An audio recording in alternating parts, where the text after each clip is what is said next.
All right, welcome back to the channel. In this video, I'm going to talk about grandpa's car, or the grandpa's car analogy. Now, I've been thinking about this for a while. I mean, I kind of came up with this like a couple years ago, but obviously people don't watch my videos, so I never made a video on it. But to me, it's a kind of good analogy to use to look at the whole reparations case, and using this type of analogy kind of takes away the like emotional baggage of people talking about slavery and getting so upset about slavery and oh my god, I'm so angry about slavery. I mean, before I get into this, I'll just talk about how I feel about slavery for a second. Because to me personally, like, I learned about the like roots thing being fake like when I was like 13. Like, I found out that the movie portrayal of how like white people were like running around in Africa and like grabbing black people wasn't true. And in fact, it was black people that legally sold us to white people. And white people at the time, it was legal for them to do what they were doing, right? So they weren't doing anything out of the ordinary that other people didn't think was legal. And they came and they legally, it's kind of sick to say it, but I mean, the Africans were the ones that captured us, and the white people legally purchased us from other Africans, right? And no one's mad about African. You guys want to be Pan-African. You still want to be Pan-African. Oh, well, we're still African. We're wearing our red, black, and green. Nigga, they're the ones that sold us. That's why when you guys want to get together with a freaking African, I'm like, no, I don't want to get together with them. They didn't send anybody to come and try to save us. And then when they come over here, they want to diss us. That's why I'm FBA, not ADOS. They want to come over here and diss us and call us freaking all types of names and stuff and say we're lazy and we're this and we're that. And Tariq Nasheed's right. They wouldn't be able to come over here if it wasn't for us getting lynched and sprayed with hoses and the sick dogs on us. None of the migrants or minorities would have a fun time in America if it wasn't for what black people basically did during civil rights. It's just a fact, right? And so I've never been a Pan-Africanist ever, right? And then on top of it, you got other black people treating me like crap because my parents weren't like complete retards. And then they moved out of the ghetto because they didn't want to be around a bunch of people that literally glorified crime and doing drugs and all this other stuff. And don't act like you don't, because nobody noticed the articles that I read. Not one of you criticized Jay-Z for pushing the drug and gangsterism. It just, oh, he's rich now. He's rich. But what about him selling drugs?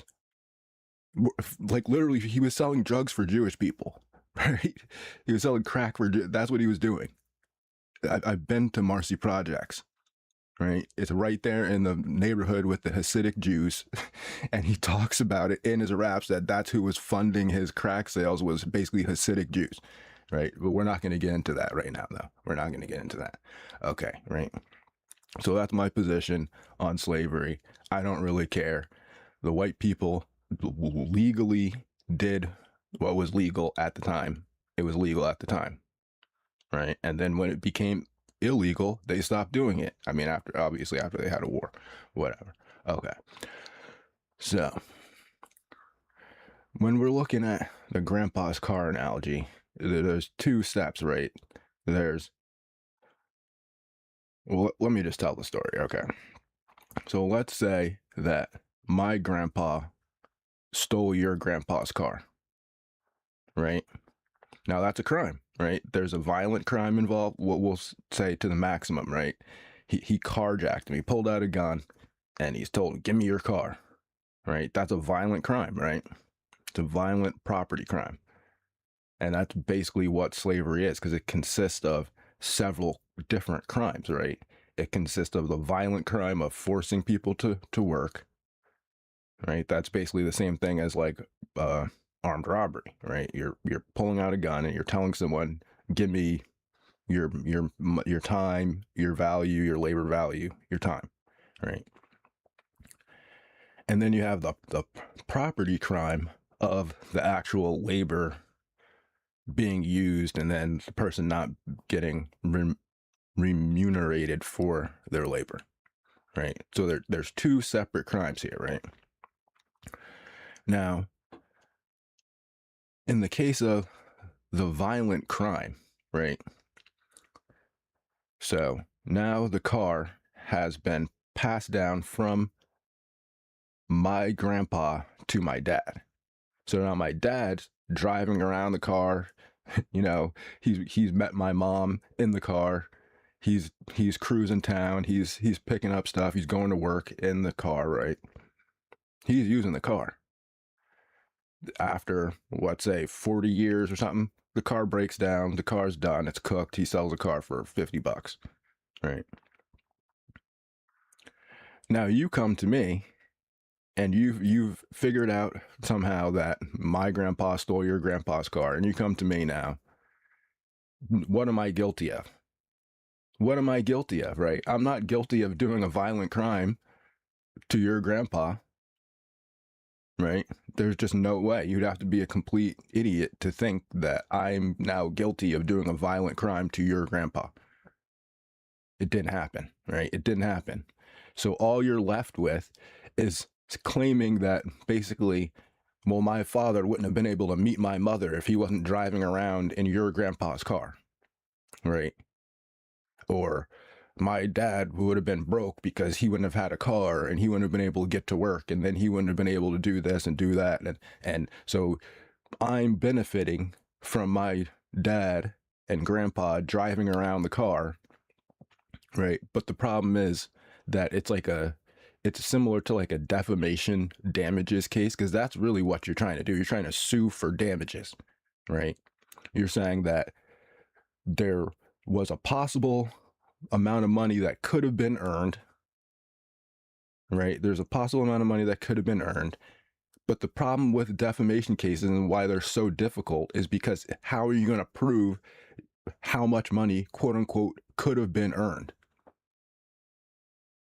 Because that's what you have to prove. You have to prove, okay, well, if you were driving my grandpa's car around for this amount of time, then my grandpa could have made this because he was running a business and doing this and doing that, and my grandpa lost X amount of thousands of dollars, or projected X amount of millions of dollars, right? That's what the actual legal case is for reparations, right?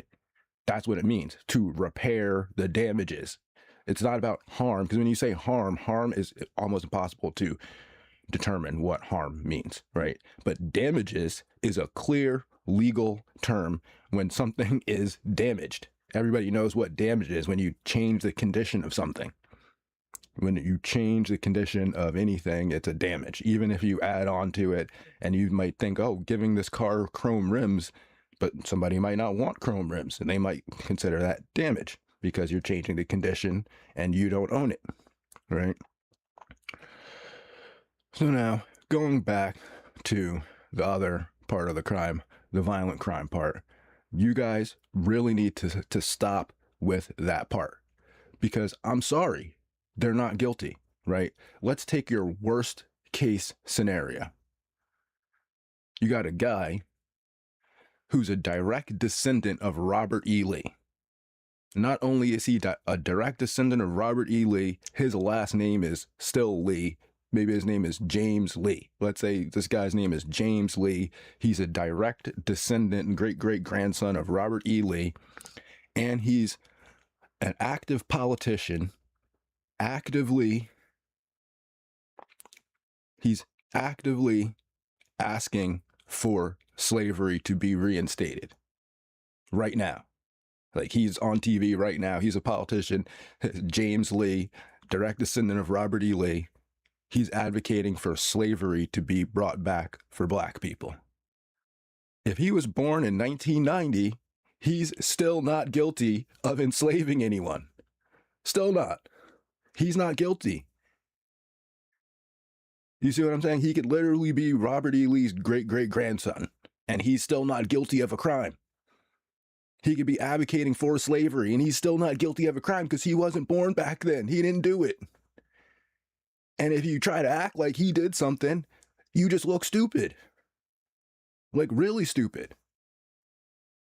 Because he didn't do anything. It's like you coming to me and saying, oh, well, you did something to my grandpa. I didn't do anything to your grandpa, right? Your grandpa's car was stolen by my grandpa. My grandpa's dead now. Your grandpa's dead. My dad's old as crap. Your dad's old as crap, right? And then you're coming to me and telling me that I did a violent crime to you, or I'm responsible some way, or I have to remunerate you in some way for a crime that I didn't commit. Collective guilt, anyone, right? So it's not even a realistic accusation to say, oh, this person's guilty of something that someone else did before they were born. Like, that's how stupid it sounds. When you put it in, when you take away the emotion of the slavery, if I came to you and said that your grandpa did something to my grandpa and now you owe me money, you would tell me to get the F out of here. You would be like, get out of here. Right. And then I would say, oh, well, it was projected that at the time my grandpa was starting a potato farm and he would have had the largest potato farm in America. How can you prove that? How can you prove that? You can't. Oh, well, you see, if it wasn't for your grandpa taking my grandpa's car, I would have invented Doritos and I'd be a millionaire. How could you prove that? You can't. Oh, if your grandpa didn't steal my grandpa's car, he would have invented the super bouncy ball, and then we'd all be bouncing around super bouncy balls and we'd be rich. You can't prove that.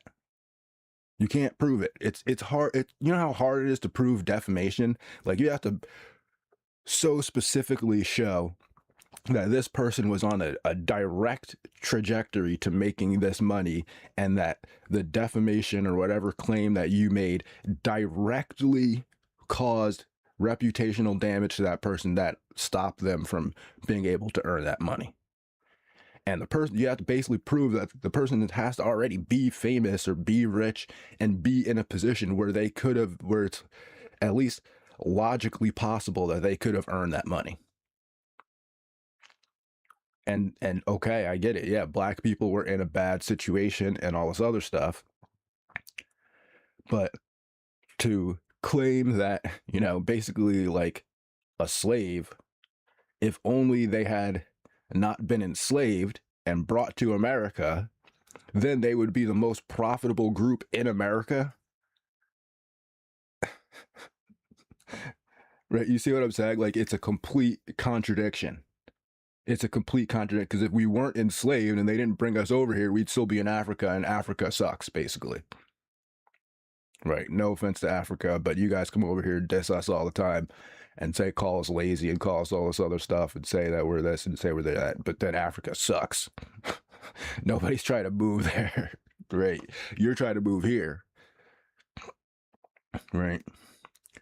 So you can see that once you take the emotional baggage away of the whole, oh, well, we were whipped in chain, so was everybody else. That's why they left England, because they were like serfs. And they had like children working in like coal mines, like 5-year-old kids working in coal mines. You think that's not a slave? You got a 5-year-old working in a coal mine, 12 hours a day, 18 hours a day. They were in the same situation. That's why everybody came over here. Because there was like kings and rulers and people trying to enslave you all of the old world. That's why it was the old world. Then we came in the new world, right? And okay, some people enslaved Africans, but now we're free, right? And really, that's what a lot of the modern day politics boils down to, is, do you want to be free or do you want revenge? Right? I know a lot of people say, oh, resentment or whatever, but that's not how I look at it. It's like, do you want to be free or do you want revenge? Because the way I look at it, my ancestors wanted to be free. And, you know, obviously they don't want to be victims of crime, but getting revenge, you can't be free if you're locked in a what's it called? A vendetta eternally. An eternal vendetta with people that live in your country. And plus, it's kind of hard to coexist with people in a country when you have an infinite vendetta against them. And I think that's a lot of what white people are talking about. Like I was born in the 90s. Why do I have to deal with this infinite vendetta of black people? Right? And you can never be free if you have a vendetta. You're locked in to hating this person forever, right? And it's like, okay, everybody wants to get, their justice, but there's a difference between actual justice and revenge and a vendetta, and you just hate them forever and ever and ever, and no logical argument like the ones that I'm presenting will ever change your mind. You just are like a bull and you see red and now you want to stab someone, right? And that's it. You just hear the word slavery and it drives you, go, white people, slavery, and then you're just like, oh, you gotta kill someone. Like, and again, that's why we shouldn't be teaching kids about this stuff when they're like 5. Teach them about slavery. And I mean, if you want to say like everybody used to be slaves, but then you're like, oh, but only black people, and you got to get really angry about it all the time and just be angry all the time. It's not healthy, right?